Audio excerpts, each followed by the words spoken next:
It's time for the MotoAmerica AMA FIM North American Road Race Championship. This round is MotoAmerica Superbike Speed Fest at Monterey. It's our 6th round of 9 for 2024. We're at WeatherTech Raceway Laguna Seca in Monterey, California, as we are setting the stage for Supersport Race number 2. And boy, what a day we have for racing. Hello everyone and welcome to the broadcast. I'm Greg White, standing alongside two-time national champ Jason Pridmore. Now, Jason, we're at a situation now where this is the last race until we get a month off, what we call our summer break, and we have our 3 races at the end of the season. But right now, it's between 2 riders and 2 riders only. Yeah, it really has been that way all year. Matthew Skoltz and P.J. Jacobsen have been the class of this field this year. They're not just winning these races, but they're both pulling away from big margins, just like we saw yesterday. Matthew Skoltz got a very uncharacteristic good start, I think, by his standards, he'd admit. But he got off to second. P.J. Jacobsen was there, opened the door in that first turn by just running it a bit wide. Matthew took the lead. PJ jumped in there in second, and these two really just started to put a show on. As you see Corey Alexander, Kayla, Blake Davis, and the rest kind of going through. Kayla did end up getting up to third as she slid past her partner, or her teammate there, Corey Alexander. But then it was Blake Davis's turn to take to that next fight there for that final podium spot. It was this move that really impressed me, though. PJ Jacobsen does it in probably the hardest corner to pass in here at Laguna Seca. He'd hold on for those final 3 laps as he put his head down and beat Matthew Skoltz to trim that lead back down to, I think it's 23 points now that PJ's behind Matthew. Yeah, his 4th Supersport race win of the season, and for PJ, so important to get those 5 points back after his incident at the Ridge. So here's the way it's breaking down right now. 239 points for Skoltz. That 23 is the difference to 216. 6 wins to 4 wins, and 2 second-place finishes for Matthew Skoltz on the season. And we're lucky enough to have the 3rd member of our broadcast team, Hannah Lopa, under the California sunshine on the racetrack with Matthew Skoltz. Well, Greg, you guys said it. P.J. Jacobsen and Matthew Skoltz have been trading wins all season long. Quite the battles, even yesterday, for that podium finish. Matthew, what has been the most enjoyable part of battling like this with P.J. Jacobsen at the front for the championship? I would say winning is definitely the most fun part of it. But otherwise, yeah, I mean, PJ's been a pretty fierce competitor so far. It definitely looks like it's both of us fighting for the championship. He beat me fair and square yesterday, and looking for a pretty big battle today. Hopefully claw back 5 more points on him. Yeah, I mean, it seems that there's a couple guys picked up the pace during the morning practice, but I'm just going to put my head down and just do 19 laps as fast as I can, and we'll see what happens after that. Best of luck out there. Now, securely behind them in the points, 3rd in points currently is Jake Lewis. Finished 4th yesterday, trying to hold on to that 3rd place in the championship. Jake, what is it going to take for you to get back on the box today? I didn't hear what you said, but something about getting on the box. I mean, obviously, I would love to be on the box, and I feel like we've made some progress here in the past couple weeks, and especially this morning, you know, I felt good and was able to follow Matt there for a few laps and saw a few little things here and there, but it's all about getting a good start. You know, it is hard for me to pass on these bikes, you know, being a little bit big. You know, I lose a little bit of time on the straightaways, but the bike feels good, and I can't thank the whole Altus Motorsports team enough for providing me with a good package, and now it's my time to go get the job done. Seems like a very focused Jake Lewis, guys. Yeah, it certainly does, and I think he's got the right attitude, and definitely going back to this middleweight class, it's been a bit of a learning curve again for Jake Lewis as he started that last year. All right, let's take a look at WeatherTech Raceway Laguna Seca. It's legendary, Jay, and it's also a bit of a roller coaster. It really is. You go up over that turn 1 absolutely flat out on these bikes, down into the hard braking turn 2. Turns 3 and 4 can be a little bit tricky, Greg. Then it starts getting banked. Banked turn 5, and then a very tricky turn 6 up to that very famous Corkscrew. A lot of fans sitting up there in the Corkscrew today, down through Rainy Corner in turn 10, both bank corners, and then hard braking into a turn 11. Like I always say, Greg, we've seen so much action down in turn 11. It's the slowest turn on the track before a nice little run down to the finish line. Love this facility, love the crowd here, and of course, the area in Monterey, California. Well, this young man is 4th in the points, Blake Davis. And for Blake Davis, he comes off of a podium looking to close the gap. I feel like I had a little bit more in me that race. Maybe I can hang on to PJ and Matt for a little bit longer tomorrow.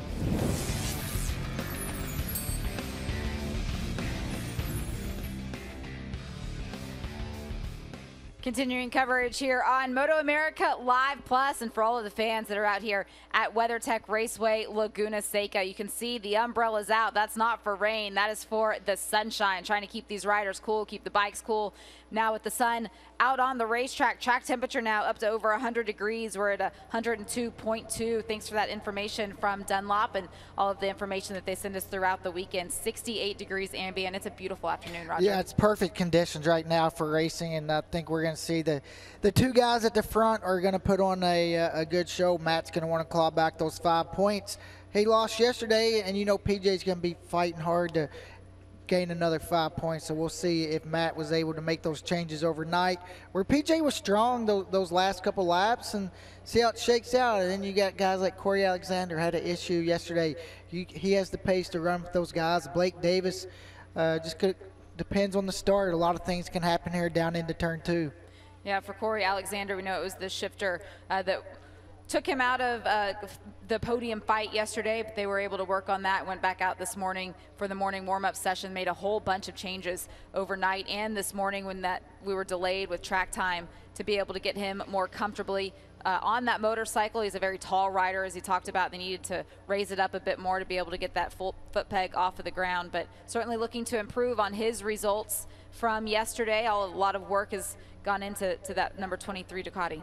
And this morning in the warm-up, actually struggled a little bit there in the warm-up, down in 10th, but you know, going into the racing today, Corey's one of those guys. He's really starting to find his spot on that V2 and this weekend. If he can get a good start today and just hang on to PJ and Matt early on, that's the big thing. Don't let them get 3 or 4 seconds down the road when you move your way into third. Well, Corey Alexander with the helmet on, he is getting his head ready for what is going to be a 19-lap race. You see there, that is the number 70 of Tyler Scott. He was able to qualify on the 3rd row and 7th further back than what we've seen him this season, and then not being able to race yesterday. He had an electric issue as well, but this morning in the morning warm-up session, he came out and had a lot of pace. Yeah, a lot of pace this morning, and you know he's going to have a lot to prove. Disappointed about that race yesterday, having that mechanical. So Tyler Scott's going to be coming from that 3rd row. You know he's going to be making some moves early. Other than our front 2 in the championship point standings, Matthew Skoltz and PJ Jacobsen, Tyler Scott, the only other rider who has been able to win a race here in Supersport this season. So certainly for him, he's going to want to add another one to that mark for himself. You see all the riders now ready. The crew has left the grid. That means it is about time for our warm-up lap. With that, I'm going to send it back to Greg, Jason, and Hannah.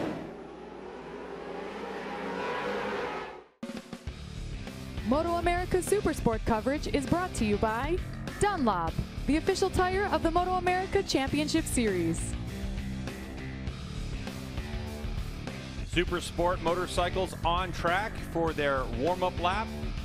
Some riders trying to figure out how to get through turn 2 on this lap. The sun is shining in Monterey, California now, but JP, early this morning, this is the scene. If you've ever been to Monterey in the summertime, you know fog is the story. It delayed the program quite a bit for a lot of the teams, but you can see how beautiful it is when the fog starts to roll out. Yeah, and I'm staying over by the coast, and it was beautiful this morning. It didn't look anything like that, and the closer I got to the track, the more socked in it was. And we obviously had a pretty big delay here, so MotoAmerica has had to do some scheduling changes and such, but they've done a nice job, and you can see now we've just got a beautiful sunny track, and these riders are lucky to be out there. Jason Pridmore, let's take a look at our starting grid for Supersport race number 2. It's PJ Jacobsen, Matthew Skoltz, and Corey Alexander, your front row. And then we have Blake Davis, Jake Lewis, and Gerardo there on row 2. Further back, Ty Scott, Kayla Yakov, and Tamburini with Mesa, Anthony, and Torrin Collins. They're back on row 4. Max Van, very impressive, Aiden Sneed, and then Brendan Kettleson. Teague Hobbs, Jarrett Nassani, and Alexander Enriquez. Then we have Soltis, Larry Pegram, Lovett, Owen Williams, LaRoche, DeLeon, and Grigg. Then we have Black, Tropkoff, and Omen, Erstein, Topman, Ricci. But I think that's our field, Greg. So yeah, we got 10 rows of riders getting ready to start. I think there's a couple stories that I think are going to be interesting to see how they play out. Let's not forget, Ty Scott didn't get any laps yesterday. So the setup that he is on is probably the setup, obviously, that they found to work best for him going into yesterday's race. You get a good look at the 70 there. And the bike looks like it's running good for him. He's going to be hungry, Greg. He's had kind of a strange year, so kind of hoping that he can get a good run here at Laguna. So for Ty Scott, Division Wheel M4 Star Suzuki, one of our brightest young stars of the future, 2024, except that one win, it has not gone his way. 19 laps in Supersport Race number 2, and we're away racing, and it looks like the front row got a good launch. PJ Jacobson on the number 15 is going to give way to Corey Alexander on the Ray Hall Ducati Moto with roller die informing. Is he going to lead us into turn number 1? No, PJ goes around the outside, dirt track style. So PJ Jacobson takes over the lead on his Ray Hall Ducati Moto with Expel machine, and right behind, Matthew Skoltz on the Strack Racing Yamaha R6. Yeah, pretty impressive start from Corey, especially like we hear him talking about his size a lot. Matthew's already having a look at him going up there into turn number 4. He makes that pass quickly. So 2 really good starts this weekend from Matthew Skoltz. He's been able to get off the line with the leaders. Also, Ty Scott, who we were just talking about before the start of this race, he gets himself, as Matthew almost gets in the back of PJ, but Ty Scott gets himself up to 4th. You see Matthew protecting that inside line so that he wasn't going to be susceptible to a pass from Corey Alexander as they headed that big steep hill up towards the Corkscrew for the first time. We talked to Matthew Skoltz after the race yesterday, and he talked about trying to get a drive with the Ducati, and I think that was part of it. He was really working on getting those drives, and PJ wasn't quite as fast off that corner, and they nearly collided. So it's PJ Jacobson leading the way. Now Skoltz has some work to do to make up some ground. Boy, the top 3 had a bit of a gap, and now all of a sudden, Ty Scott is dragging the rest of the field up with him. Yeah, he really is, and he came from, I believe, the 3rd row, did Ty Scott, so that's a good start, like I said, from him. So now we're going to see if he can chip into these 3 guys in front. Little different scenario than yesterday. Matthew Skoltz led yesterday from the start, essentially out of turn 2. This time it's going to be PJ, so it's going to be PJ really setting the tone of this race. Also, Greg, looking back and thinking about it, Corey Alexander really did have an opportunity to try to lead going into turn 2. You wonder if it was anybody but his teammate, if he would have challenged a little harder for that, let PJ get there. You see a little bobble from Matthew. That's just going to be early race aggression, knowing that you have brand new tire underneath you and just trying to squeeze as much out of that Dunlop as he could. PJ Jacobson continues to lead. And again, there's a little bit of a gap in the flat section mid part of this racetrack. Hannah? For PJ, the bike is really comfortable, but he said after yesterday's race, it just feels like you're running on a treadmill for 25 straight minutes. There's nowhere to take a break, and because those lap times are so close, it's really important for him to stay focused. The way that things unfolded yesterday, it would make things a little bit easier on PJ if he's able to put some daylight between him and Matthew Skoltz. Yeah, I suppose that's the strategy you want, but the way Skoltz has been riding lately, unless for some reason Matthew Skoltz has concern about tire life, I don't see him giving any leeway to PJ Jacobson. Well, what's going to be interesting to me with Matthew here is to see if he shows any patience in the sense he gets to the back of PJ. I think both these riders know that neither one of them are kind of going anywhere. I think it's going to be very difficult to just break away. We saw that yesterday. There were times where we thought that PJ was kind of falling back, but he was just kind of playing that game and keeping a bike underneath him for the last 3 or 4 laps as we have a rider down. Max Van looks like he is tipped off. Trying to figure out where that is exactly, Greg. It looks like it could be turn 9 or turn 10, possibly. So that's an interesting place where that barrier is. That's out of turn 9, headed down the hill towards turn 10. So haven't got to see Max do that very often this year, and he finds himself glad that he's up and okay. Matthew Skoltz has taken the lead. So to answer my own question, there's no patience. He's going to go by PJ, and he wants to be the guy that sets the pace. A little further back, Blake Davis now makes a run on Ty Scott with Gerardo just sitting right there behind him. Ty Scott's going to turn it back up underneath Blake as they head up back towards turn 6. That's the battle for 4th right there. Number 70, Ty Scott, Vision Wheel M4 Star Suzuki. 22 is Blake Davis, N2 Racing Bobblehead Moto. That's the Yamaha R6. And then behind them, it looks like it's going to be the 161 of Maxi Gerardo on the EasyHealthPlans.com Top Pro Racing GSXR 750. This is next generation Supersport. We have a huge variety of motorcycles and displacements with our next gen bikes. A look at the pass on the left part of your screen. Yeah, we've seen that a couple times where PJ just gets out a little far in the middle of the turn, and that R6, man, it turns, doesn't it, Greg? I mean, you can see Matthew's confidence in that bike being able to cut a very, very tight arch all the way through turn 2. And he's able to make that pass. Right now, pretty impressed, too, with that guy in 3rd. You can see we've got a 3-rider battle at the front. And going back to what Hannah said earlier, PJ is very comfortable on this bike. He's got a lot of space on it. It's quite the opposite for Corey Alexander. I was down there talking to the team principals today, Richie Alexander as well as Ben Spees. Hardest thing for Corey is he's just cramped on that bike, Greg. He's just very, very cramped, and he loves the motorcycle, loves it. But that big frame of his, being 6'3.5", makes it a little bit harder. But that team's done a good job to make some changes over the night, it looks like, and the 23 is definitely in the fight at the moment, and you can see these 2 guys in front of him not totally getting away from him while he continues to pull away from the rest of the guys behind him. Hey folks, betting is now available for MotoAmerica fans. Go to nxtbets.com/playma, nxtbets.com/playma. For more information, visit MotoAmerica.com. By the way, you said 6'3.5". I'm just going to give him a full 6'4" for Corey Alexander. Yeah.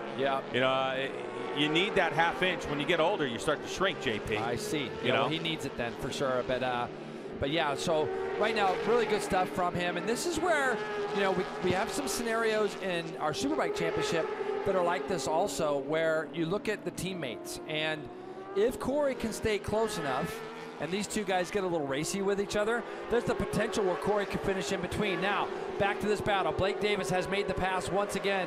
Ty Scott looking up underneath him over this very, very fast turn 1.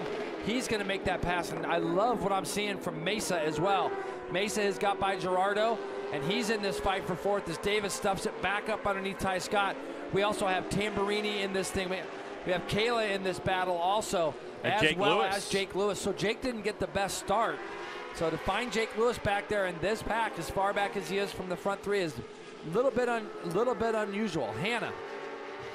For Blake Davis, talking to the team, they said the bike really hasn't changed much. A lot of the progress that they've made has actually just come from Blake and the belief in himself. He knows the team he has the full support of his team, and they have such a strong belief in him, and they're like, if only he could see himself the way that we do. And he's finally starting to come around and not be so hard on himself, and his confidence has gone through the roof, especially after yesterday's solid finish as well. And it just shows how important team plays into the psyche. Not just tuning the motorcycle, making sure that the team does everything right for safety-wise, making sure that the brakes are in there well and all that type of stuff for confidence. But also, you know, Jay, oftentimes you know that crew chiefs can be a bit of a psychiatrist or a psychologist for a lot of racers. Yeah, when you get somebody that you trust, you have 100% that you can put your faith in, man, it adds to a rider's psyche so incredible. And when you find that person, you never want to let go of them. You want to take them with you to whatever teams and things that you do throughout your career. So that's a key aspect. And you can see here, these 2 guys, 26.9 that last time by. This is the first lap that we've seen her bike in the 6s. So Matthew Skoltz goes 26.970 to a 27 flat. And that's the one that that's the lap there, the first lap that we've seen them kind of break away from Corey. Corey goes 27.5. He was still a 10th quicker than Blake Davis, but now, once Corey loses that toe, we got to make sure that he doesn't start falling back into that battle for 4th. And if you look back there, you see Blake Davis as well as Mesa have made that jump. Mesa now into 5th, and they're starting to pull away from Ty Scott as well. And don't forget, we talk a lot about Matthew Skoltz and PJ Jacobson coming from our Steel Commander Superbike class last year. So did Corey Alexander. And the last race of 2023 on the Superbike he was on, this rider right here was able to put it on the podium a couple times. And boy, these riders coming from the Steel Commander Superbike class into Supersport, they just able to carry so much speed and so much knowledge about setup, and of course, working with their crew is a huge advantage. All right, so there's the 161 of Maxi Gerardo. Gerardo had an absolute ripper start to the season and really looked like he might be a title contender as Jake Lewis on the brakes into turn number 11. Yeah, he did a good job, and look what the big man does. Greg, he moves right over to the left so that Kayla has to go down the outside. Tried to make it hard for her, but it didn't look very difficult, did it? Yeah, and those types of races, definitely when you're a larger rider in this middleweight class, can be a little bit frustrating. But look how good he's got that Altus Motorsports Suzuki GSXR 750 turning. But of course, this is one of the characteristics that we've seen of the Ducati Panigale V2, a motorcycle that's primarily designed on European-style racetracks, as now a 26.7 for our leader Skoltz, fastest lap of the race. That is a ripper. But in terms of looking at the different motorcycles, especially PJ Jacobson on the V2 and Matthew Skoltz, you can see that Some of these motorcycles, like the Suzuki GSX-Rs and the R6s, just have a better, tighter turning radius than the Ducati. Yeah, it's the balancing act, isn't it? Some of these bikes are just better in a couple spots, and everybody's got their strengths and weaknesses. Jake Lewis has now finally made that pass on Kayla, as you saw them go down into turn 5. So Tamburini being pretty patient back there on that 42 MV Agusta. So we've seen some really nice rides out of him. Matthew just ever so slightly. I'm not going to fall into this, though, like I did yesterday. PJ has a tendency to just kind of fall back a little bit, but he's still under a lot of control. Talking again with Richie Alexander this morning, we were discussing how you and I were talking about the bike getting loose real early. It's just a characteristic of the way PJ rides, we felt. When we spoke about it today under the canopy, that's just where PJ's comfortable. He doesn't mind letting the bike move around, doesn't mind lighting that rear tire up. And once it starts for PJ, he's able to kind of keep that consistent. So 27.0 to a 27.1 that last time by. The concerning one there is Corey Alexander at 27.6. The guys, everybody behind him, were almost half a second quicker than the 23. So you could see pretty soon a big battle for third between Corey Alexander, Blake Davis, Mesa, and Gerardo, quite possibly. All right, so 27.6 on lap number 6. For Matthew Skoltz is the fastest lap of the race. 27.0 last time by, so 3/10 difference. Here is Alexander, Ray Hall Ducati Moto with roller die informing V2. Obviously a very tall rider, and you can see the motorcycle looking significantly smaller underneath him than his teammate PJ Jacobsen. But the concern is that rider right there, number 22, Blake Davis. Podium from yesterday, resurging. Has had kind of a mid-season slump and is now back on it. And Stefano Mesa, the 37 Tyler Cycle Kawasaki ZX6R in 5th place right now. JP, looking at his ride, he's looking really solid. Yeah, and I had a good discussion this morning with is this Gerardo? Turn 6. Matt Gerardo has a problem there in turn 6, so he's going to fall back. But talking to Derek Keys, crew chief for Stefano Mesa, Mesa came in and told him this is the best my bike has felt, and it showed yesterday. He was able to go strong, Greg, all the way through the end of the race. So right now, Mesa running there in 5th. He just ran his 27.696, so he's about 3/10 off his quickest. But nice to see Mesa running back up in that top 5 where we know he can run. All right, so this is the battle for 6th place between Ty Scott, number 70, Vision Wheel M4X Star Suzuki. Then we have Jake Lewis, Altus Motorsports right there, and then Kayla Yakov on the Ray Hall Ducati Moto with Expel machine, and then behind them is the Italian Roberto Tamburini. Tamburini on the Equity MV Agusta by MP13 Racing. That is an MV Agusta F3RR, a motorcycle which has had tremendous success in World Supersport, a category of which MotoAmerica Supersport has very similar rules. Not everything identical, but very similar. So, of course, Melissa Paris and the MP13 team getting the deal with MV Agusta done for the season and having a full go at it in 2024. And Tamburini has had some excellent results in his short tenure this season here in MotoAmerica. Yeah, and for Melissa to tackle this bike, as you see, Blake Davis has caught and now trying to pass Corey. Corey's let off the lever. Talking to Melissa Paris, she's got 2 great riders on that team, Aiden Sneed being the young one there on that team.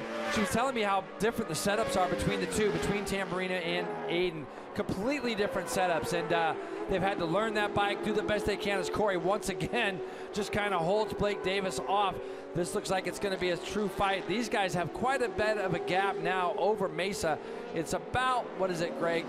2.5 seconds, I guess, is Mesa back from these two. So if these two start really engaging, as Blake looks like gets that pass done, doesn't he, into turn 4. That R6 turning, right? Yeah, just turned it right underneath him. Corey has a look over his shoulder to see who's behind him. He can clearly see that Mesa is there, but not within any striking distance. So Corey's got to keep his head down to hold on to 4th place, but now we're going to look at the speed of Blake Davis. Does he have anything for PJ Jacobsen ahead of him in terms of lap times? Jay, the last time by the stripe, the 2 leaders were in the high 26s. Blake Davis was in the low 27s.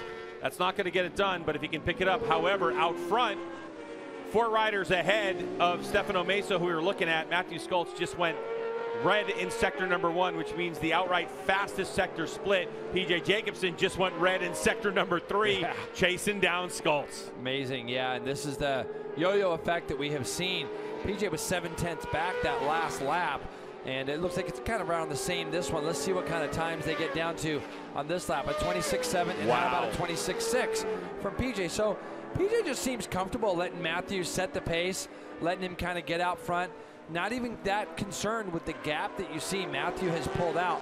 Matthew trying dearly, he'd love to go into the summer break with a race plus a few points under his belt before we head off to Mid-Ohio. And I'll be honest, that's going to be a track where I think will suit both of these riders. And, you know, but he continues to try to pull away, Hannah.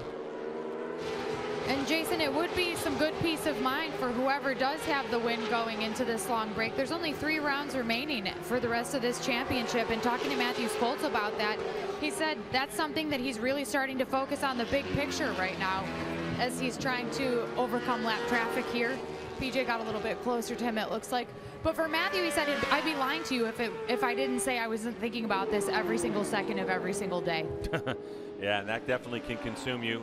For you Ty Scott fans, Vision Wheel M4 Star Suzuki rider has a track limits warning, limits penalty, a 2-second penalty for Ty Scott. So he's now 7th on the leaderboard.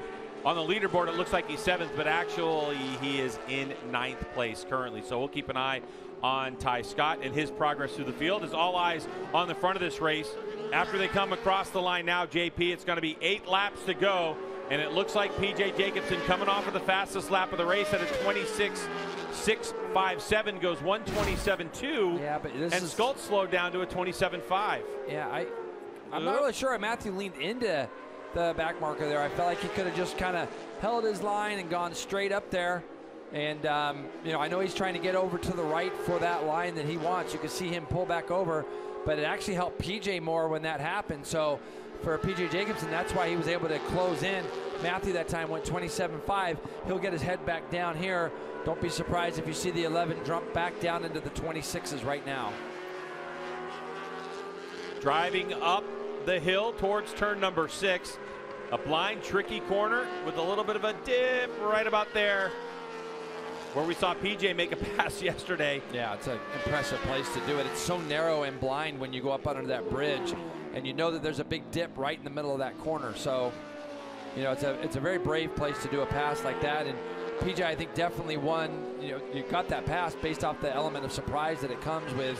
When you feel a person pull up underneath you there, you almost have to just let them go if you don't feel like you have the right track position. This has been the accordion effect you're talking about. Now, obviously, 0.4 of a second. It's going to close down into the slowest corner on the racetrack, turn number 11. Onto the front straightaway they go. It's flat here, and then it starts to kind of dip uphill towards start-finish line. Yeah, this is very steep, and turn 1 is a corner that doesn't get spoke about enough. I remember last time we saw MotoGP here, some impressive photos of both wheels being off the ground of a few of the bikes going up over the top. Whoa, that Matthew had a big moment, and that is something that we have not seen, Greg, and in literally probably 3 rounds, we have not seen Matthew get spit up out of the seat at all. I know when you talked to Ed Sullivan, his crew chief, you know, we elaborated on it a little bit yesterday of what Matthew feels being able to get on the edges of the tire and keep those RPMs up by not standing the bike up off the edges quickly. So, you know, you see a little bit of that there, just getting a little bit greedy with the throttle and just got spit up. He won't even be thinking about that anymore and just going forward. And he did drop back into the 26s after that lap that he had previously, as PJ's got a run on him here going up to the Corkscrew. Matthew's going to hear that and feel that, so he takes evasive action and will still lead us out of the Corkscrew down towards Rainy Corner. So Matthew Skoltz starting to come under fire. That's on the back of Sector 1 for PJ Jacobsen. That was his fastest sector of the race so far. Another look at going sideways for Matthew Skoltz. Yeah, he just had that thing spin up on him. That was all, and you know, no big deals. You can see there, really nice job by whoever pulled over there to let the leaders through. And these guys are coming through right now, Greg. Still 6 laps to go, so we still have quite a bit of time. And I like what PJ's doing here. He's showing a lot of experience, Greg. Just sitting in tight, following Matthew, doing his thing. Matthew obviously likes to lead from the front and go, and likes that feeling of having somebody behind him and not having to worry about it, just clear track in front. And for PJ, he seems actually really comfortable just sitting on the back of the 11 and watching what he does and make a plan. 5.5 laps to go. WeatherTech Raceway Laguna Seca Supersport Race number 2. Matthew Skoltz, the number 11. Strack Racing Yamaha leads the way for number 15. P.J. Jacobsen on the Ray Hall Ducati Moto with Expel. 22, Blake Davis in third place. Corey Alexander in fourth. Mesa, Lewis, Yakov, Tamburini, and Scott with a 2-second penalty for track limit violation ahead of Torrin Collins. And Larry Pegram, the Worm, in 11th place after a mapping issue in yesterday's bike. It was they loaded a map in there, Jay, and it didn't actually take to the ECU. Oh, no. And so what was happening yesterday for the 172 of Pegram, he would roll off the throttle, the bike would surge forward. And so they were able to identify the problem, load the maps in properly, and now that's netting at least 4 more places for Larry Pegram, currently as the 51-year-old back there in 11th place. And you got to say, big props to Larry. It's not easy to just get up off the couch, and he's incredibly fit, which is great. But the fact that he just shows up, jumps on a bike he's never been on until Friday morning practice, goes out, he's almost running in the top 10 right now. And you got to think yesterday again, Greg, with not really being able to get the laps that he would have liked to have got in, the quality laps, knowing that he had that problem. You know, what changes could he have made today to go forward? But I mean, he's just outside the top 10 right now. Impressive. Talking about Larry Pegram back there in 11th. But up front, Matthew Skoltz continues to lead the way and set the pace, 27 flats. So these two riders this late in the race with 5 laps to go, only 0.3 of a second off the fastest laps they set. Now we ratchet back to 6th place. This is Jake Lewis, the 85, Altus Motorsports leading the way. Kayla Yakov, who I spoke with yesterday, Jason, she had that amazing run at the beginning of yesterday's race. She put herself up into 3rd on her Ray Hall Ducati Moto with Expel machine. And then what they identified was she started to lose the front in a lot of places and said that the PSI increased dramatically over the course of the race. And of course, when that happens, that fluctuation, it can definitely wreak havoc on the front grip. And so that was part of the reason why she had to fade back, Jay. Yeah, but it seems to be more stable today. Yeah, one of the things I like that I've seen here is that she was passed some laps ago by Jake Lewis, and she's just not letting him get away, which shows the fight in this young lady. She's done such an incredible job. And you know, Greg, there's a transition for sure when it comes as far as getting used to coming from a Junior Cup bike, from a Twins Cup bike, and so on. So it looks like they're going to put a lap on Aiden Sneed. I think he's obviously had a problem at the beginning of this race, because normally we wouldn't see Aiden back in this spot. Look at him, just gets out of the way. As soon as Matthew went underneath him, and that was close there between PJ and Matthew. But heads up, good head on his shoulders for Aiden as he saw those guys going through. Yesterday, Aiden Sneed was in a fierce battle with his teammate Roberto Tamburini, and that was for 10th and 11th place. And Aiden Sneed told me he had an opportunity to pass his teammate in turn 11 on the last lap. Just got a little sideways and thought, I'm not crashing myself and my teammate out, so I'll just settle for 11th place. So yeah, obviously he was up there early with his teammate and has had a problem during the race. But we're talking about Matthew Skoltz now up front with P.J. Jacobsen. We saw this scenario play out yesterday where P.J. was happy enough to follow Matthew Skoltz around. Now, we haven't seen a flawless race from Skoltz. We can tell he's pushing the issue. I mean, 26.7 by Matthew Skoltz is his fastest lap of the race, and 26.6 from P.J. This pace is no joke. And by the way, Blake Davis behind him just went his fastest lap of the race, and he's only the 3rd rider to get into the 26s. So 6 seconds behind these two. Blake Davis goes 1:26.963. Yeah, what it does for a young guy like Blake, you know, going into this summer break and then getting ready to head to a place like Mid-Ohio, you know, this is just going to give him and his team a ton of confidence. So see the 22 here. He's done a good job. He's about 3.5 seconds now up the road from Corey, and Corey's got about the same amount of distance, about 3 seconds over Mesa. But I'm really keen to see how this is going to play out right now. I'm looking up the track as well to see if there's going to be any traffic getting in these guys' way over the next 3 laps, because PJ just seems like he's able to close that gap back down at will, Greg. 27.3 is that time for both riders.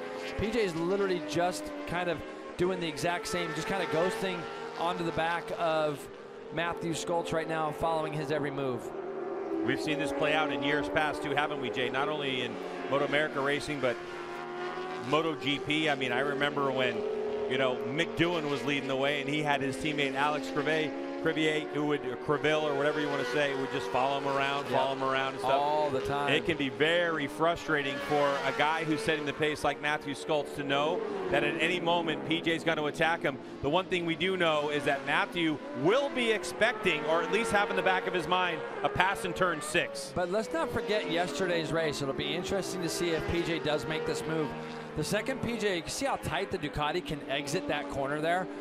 Pretty impressive from what I just noticed coming out of Rainy Corner. But, you know, yesterday, PJ, the second he got by Matthew, he put his head down, and Matthew just struggled to go with him. It almost looked like he didn't have enough tire underneath him to kind of go with PJ. So right now, PJ wants to get all this momentum back on his side going into, you know, 4 weeks off.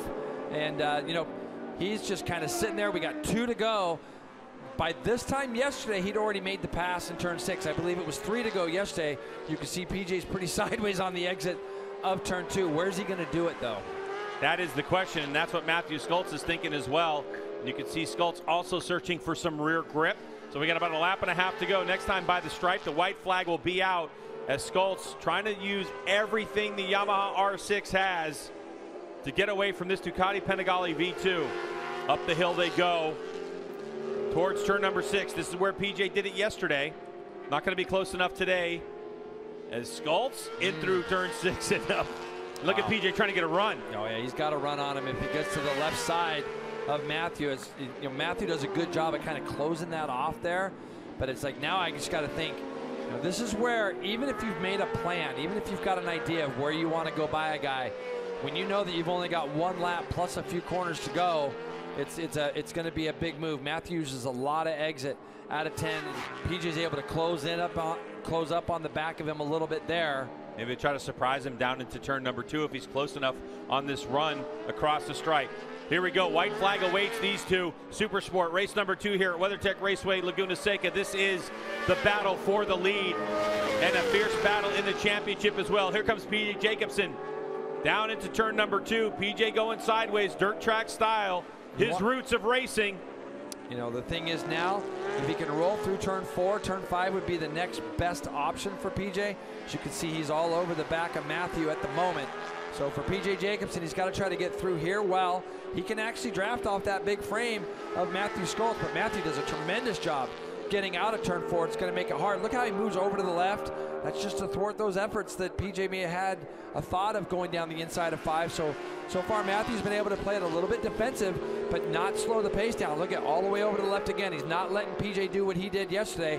Now the next one.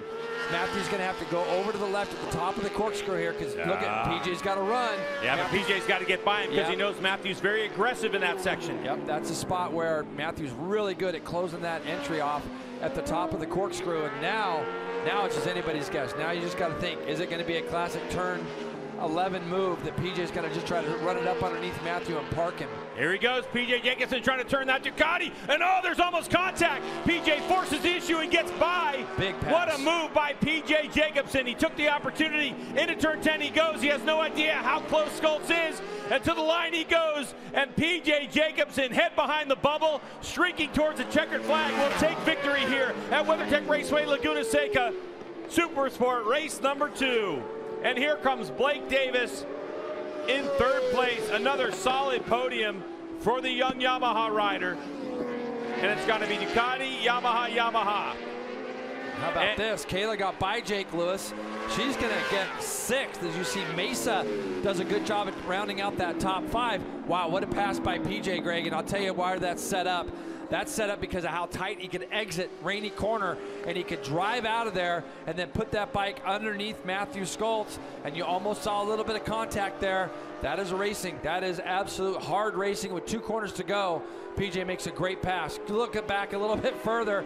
Here he is, Greg. 51-year-old Larry Pegram. What a job he has done. He's going to end up 11th, and he's going to beat some of our regulars in this series that we have seen. Great run by Alexander Enriquez as well. Behind these guys is Teague Hobbs, Owen Williams, and Jarrett Nassani. Look like they could round out the top 15. Now watch. He's able to get out of this corner throughout the whole race a little bit better, and he just sets himself up under. And look at PJ. He's got his foot on that right rear brake as well. That is a close move. And to be fair, heads up to Matthew Skoltz. He could have pressed that issue and leaned in on PJ and ran the risk of both of them going down or himself. Those 20 points are more important than throwing it away. So that was very heads up by Matthew as well. Impressive by both riders. Lap progression. There was that 1:26.657. That's the fastest lap of the race on lap number 10. And you can see Matthew, congratulations. He would have made that same move, been in that position. We're going to talk to these riders about their race and what a move by PJ when we get back to WeatherTech Raceway Laguna Seca.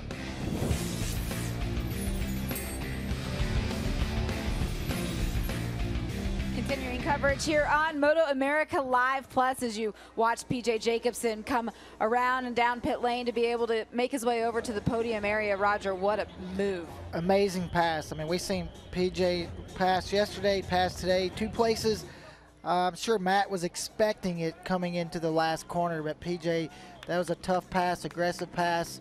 But man, that was a really, really good pass by PJ, and he set that up early. That's the thing here at Laguna. It's hard to pass. You got to set those up a couple corners early, and Matt left the inside open just a little bit down into turn 10, and PJ came through. You saw there as Matthew Skoltz started to take his gloves off, you could see him let that breath out and just his shoulders drop. It was a hard-fought race for Matthew Skoltz, and ultimately it just came down to that last lap. Yeah, and you lead a race to the last 2 corners and you lose it. It's always going to be a little bit disappointing, but he knows job done. He got 20 points today. Has really good pace. It's going to be, like I said, going to be disappointing to lose like that. But I think we kind of seen this coming. This battle has been going back and forth all year, and it's going to continue like that. See Ben Spies there, big smile on his face. Everyone at the Rahal Ducati team going to get to talk about this one. Enjoy this weekend, a double win for PJ Jacobsen. A great way to bounce back after those dramatic images that we saw back at the Ridge as PJ just stood on and watched from the sidelines as Matthew Skoltz went on to take that checkered flag. Take a look. This is the replay. This was back at the Ridge. This was the race I was just talking about. Yeah, at the Ridge, just one race to go. See Matt up the inside there, 2 lines kind of came together, hard pass, depends on what side of the fence you were on, if you thought that pass was racing or not. And those 2 have had close battles all year. See PJ missed the rest of the race, so he lost points. And then you go in today, you see Matt opens the door a little bit into turn 10. PJ comes through, runs a little bit wide, runs Matt a little wide. When you do that, you don't give him the opportunity to strike back down into turn 11. And by finishing on the top step of the podium twice this weekend, PJ Jacobsen's been able to get 10 of those points back. We're going to send it back over to Greg and Jason. MotoAmerica Supersport coverage is brought to you by Dunlop, the official tire of the MotoAmerica Championship Series. The team celebrating with their rider, PJ Jacobsen, after a 0.7 of a second margin of victory, and that race was a lot closer than that. But boy, PJ just played his cards right and made a move that we didn't think was going to be in that exact spot. But Jason, here's the results. PJ Jacobsen over Matthew Skoltz. Blake Davis again in 3rd. Corey Alexander 4th. Mesa in 5th. Great ride from him. Kayla Yakov ends up ahead in that battle for 6th place. Lewis, Tamburini, and Scott. Let's get down to Hannah. PJ Jacobsen does the double here at Laguna Seca. PJ, you kept Matt honest that whole entire race long. A really big move at the end there. How'd you get it done? Yeah, it was a really tough race again with Schultz, so I knew it was going to be like that all this in race 2. So yeah, it was really good and really tough out there. But I again, followed him, and then he made some mistakes. I was making some mistakes, so the race was like up and down, But yeah, I just kept. I never give up, I just got to keep trying until the end. This team works too hard to be here to not fight for wins every weekend. So I want to do my best for them and do the best job I can for the whole Rahal Ducati Moto XPEL team. So. Yeah, I just want to thank them. Thank XPEL, Roller Die, Code 3, ELF, Avon Aero, Supply, AME, everybody that's a part of our program. Tom, Mickey on my side, they did a great job on my bike all weekend. Mike Hemmel's back from Olin's. Everybody has just done a great job. So, yeah, we made a pass and then got the double this weekend. So I'm really, really happy, and it's more points for the championship. After a weekend like this, what's the mindset heading into this summer break? Yeah, we go back to the summer break now and just, I don't know, go back to training, relax a little bit, and then come back at Mid-Ohio, which is a new track for us that we haven't been to in a while. So it should be good. I'm looking forward to the break after this. Congrats, PJ. Guys. Good mindset heading into the 4-week break as we head off to Mid-Ohio Sports Car Course towards the end of August. But Matthew Skoltz, he got past, but I thought he did a great job of basically holding on to that second spot. Let's get down to Hannah. Really strong performance once again from Matthew Skoltz today. Matt, you're pushing really hard there. How hard did you have to push to try and hold on to that lead? I was pushing as hard as I could up front, and I opened up a 0.8 gap and just unfortunately got caught behind one of the lappers tipping into corner 5 and lost it all.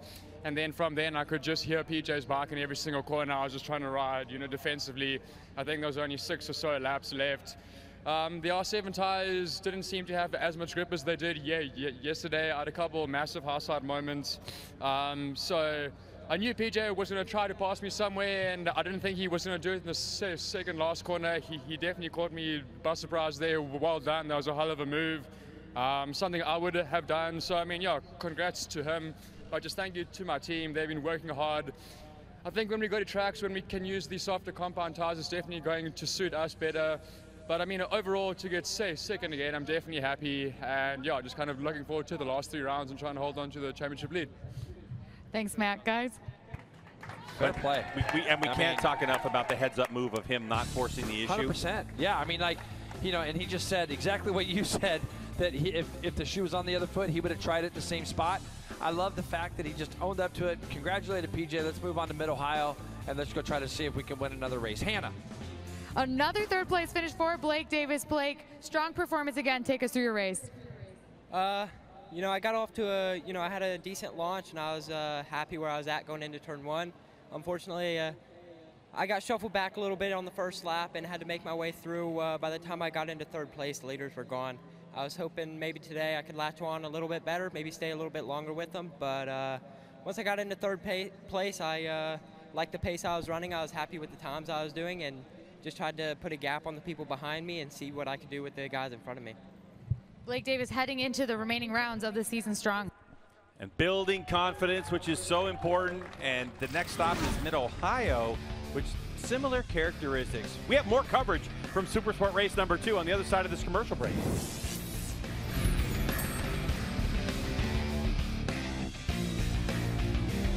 Sticking with you here at WeatherTech Raceway Laguna Seca with the interviews now complete. The riders will all go over and get ready to go up onto the podium area and collect the hardware after that tremendous race that we saw. Looking at the historical wins in the Supersport category, Roger, with the 2 wins this weekend for PJ Jacobsen combined with the 4 that he had back in 2019, he's now moved himself up into the realm of 9 wins, which ties him with Hayden Gillum and Xavi Flores.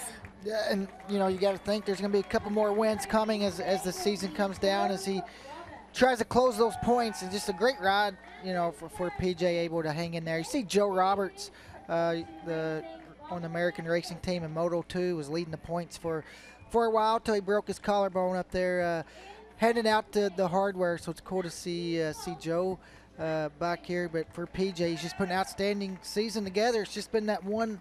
The Ridge, race 2, has just been the one that has cost him. Joe Roberts now handing that trophy over to the team for Rahal Ducati, and tremendous weekend for them. Looking at their other riders as well, Corey Alexander, it was a great comeback race for him, being able to finish in 4th.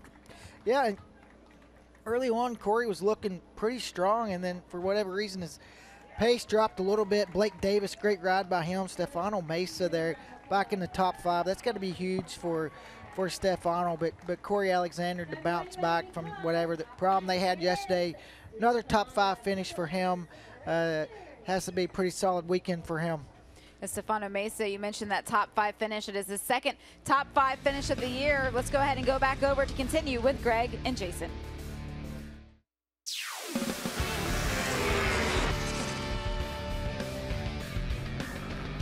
WeatherTech Raceway Laguna Seca, and beautiful sight. That's kind of going the opposite direction of the track, kind of heading Corkscrew right there. Race number 2 for Supersport. Highlights, Jason Pridmore. What a race. Those 2 again, but Corey Alexander got a great jump, and when they went down into turn 2, I thought Corey could press this issue a little bit, but he didn't. PJ Jacobsen took that lead. Matthew Schultz got up underneath Corey in turn 4, and it was those 2 at the front, but Matthew gets a little out of shape there. You heard him saying his post-race interview, he got out of shape a couple of times, but he would eventually run down PJ Jacobsen and make this pass in the middle of turn 2, showing the nimbleness of the R6, as you said during that telecast, Greg, as he took the lead and would lead the majority of this race. Blake Davis put a hard charge on to try to get himself back up on that podium for the 2nd consecutive day, which he would do. Matthew Schultz would lead this race all the way till this point down into turn 10, a move that he said, yep, I would have done the exact same thing It was a hard move, Greg, but when you're racing as close as these two are all year long, they both want that same piece of pavement. Today it was P.J. Jacobsen's, and he does the double here at Laguna and goes off into the summer break with some momentum. He certainly does, and of course, that means more points for P.J. Jacobsen. Hey, there's Moto2 American Joe Roberts handing out some trophies. He's on his summer break as the Supersport riders get to enjoy their next 4 weeks. Good to see Joe here handing out some trophies. The bright sunshine of California in Supersport. All right, our coverage will roll on from Supersport Race number 2 when we return.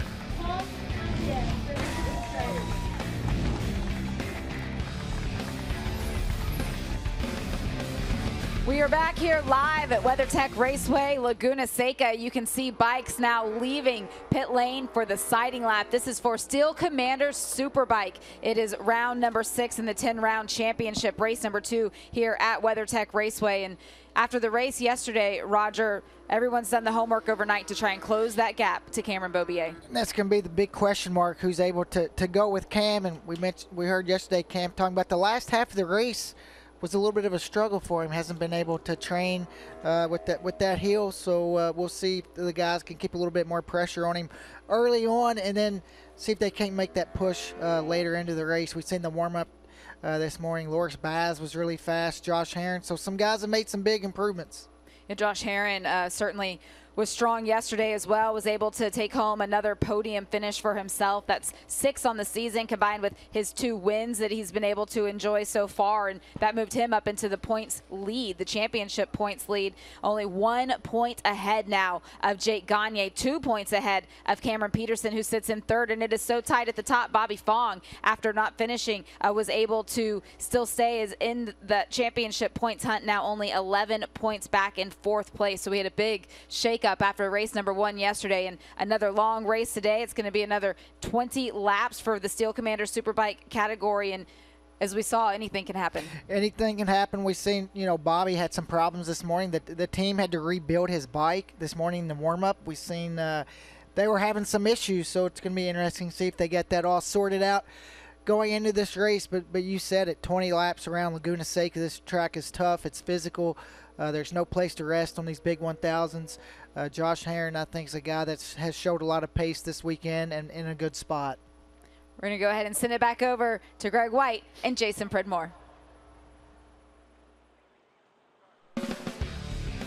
WeatherTech Raceway Laguna Seca, Supersport Race number 2, post-race coverage continuing. And Jason Pridmore, I'm sure you're wondering what everybody else is wondering. How's that point situation holding up? Because P.J. Jacobsen was, 28 points behind in the championship when he arrived here in Monterey, California. And now we are at 18. So he's able to get those 10. Of course, first and second place, 25 for first, 20 for second place. So doing that double and having Matthew Skull sitting there. He still leads this championship, but he'll be thinking about this weekend. Yeah, he will. And Blake Davis and Jake Lewis are now tied, so that's good. And then Corey Alexander, I think, jumps up into that top 5 as well. And here's what we had at the Ridge, Greg, and it's something that kind of everybody talked about, but you can see Matthew kind of made that pass, got up underneath, and that's really why the points are where they're at right now. And again, to be fair, I didn't see anything malicious or dirty in this particular situation race either. Incident. And you got to think that that's kind of why Matthew just took his hat off to PJ today and said, hey, you guys, a great job. You did a great move. You surprised me, and that's the biggest thing. The element of surprise. Matthew's probably thinking at this point he's going to go up underneath me in turn 11 or try to, and PJ did it one corner earlier and just surprised him. And we look ahead to Mid-Ohio Sports Car Course. A brand new fresh pavement awaits these teams. We can't wait to get there in about a month's time for round number 7. Supersport. This championship is closing up. It's going to be fun. Well, we certainly hope you enjoyed our coverage of Supersport from WeatherTech Raceway Laguna Seca. 2 beautiful days of racing and as close as you like it. For Hannah and Jason, I'm Greg. Thanks for joining us. We'll see you in Ohio.